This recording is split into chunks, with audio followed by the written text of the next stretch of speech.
ጊዜን በእቅድ የመጠቀም ምስጢር።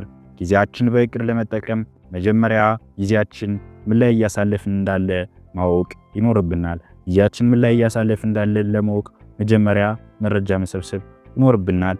ለምሳሌ አንዳንድ ሰው ፊልም እያየ ይውላል፣ አንዳንድ ሰው በዙረት ቀኑን ያሳልፋል።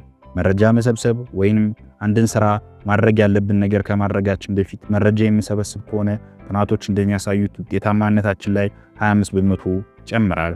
ጊዜያችን በአግባቡ ለመጠቀም የሚረዳን ሐሳብ ውስጥ አንደኛው እቅድ ማውጣት። እናም እቅድ ሁል ጊዜ በሳምንቱ መጨረሻ እሁድ ማታ ላይ ማውጣት አለብን።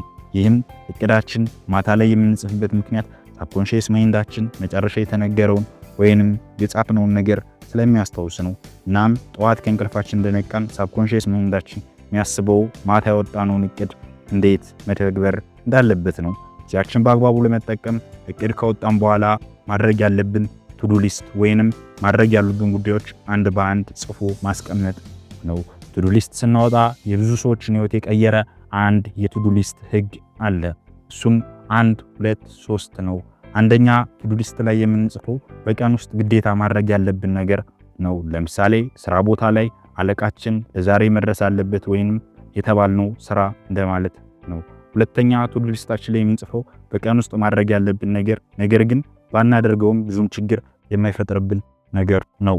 ሶስተኛው ቱዱ ሊስታችን ላይ የምንጽፈው ደግሞ በቀን ውስጥ ለኛ ደስታ ይፈጥሩልናል ብለን የምናደርጋቸው ነገሮች ነው።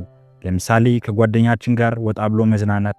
እናም የቱዱ ሊስት ህግ አንደኛ ላይ የጻፍነውን ሳንሰራ ሁለተኛ ላይ ያለውን አንሰራም፣ ወይንም ሁለተኛ ላይ የጻፍነውን ሳንሰራ ሶስተኛውን አንሰራም ማለት ነው።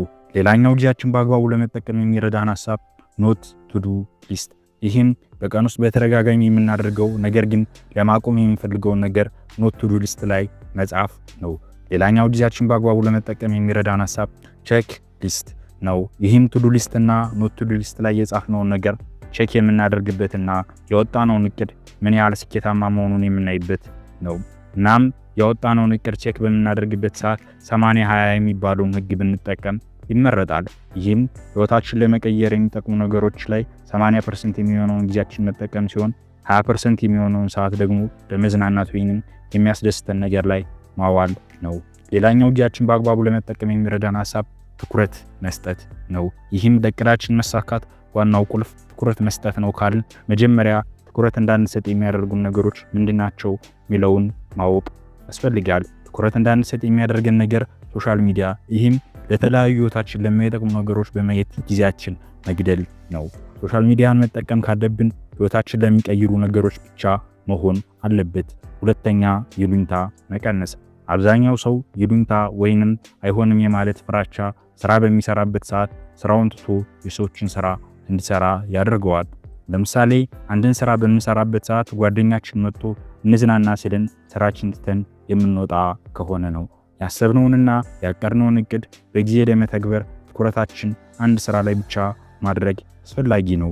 ጊዜ እንደ ቅዠት ነው። ጊዜ የሰው ልጅ ህይወትን መቆጣጠር የሚችል ነገር ግን የማይታይ ኃይል ነው። ጊዜውን በእቅድ የተጠቀመ ሰው ሁሌም ቢሆን ስኬታማ ነው የሚሆነው። ጊዜ ለሰው ልጅ ከተሰጡ ጠቃሚ ሀብቶች ውስጥ አንደኛው ነው። ነገር ግን ካለፈ ስለማናገኘው ሳያልፍ እንጠቀምበት። በቀጣይ እንሰራላችሁ የምትፈልጉት ሐሳብ ካለ ኮሜንት ላይ አሳውቁኝ። ላይክ፣ ሼር እና ሰብስክራይብ በማድረግ የዚህ ቻናል ቤተሰብ መሆን ይችላሉ።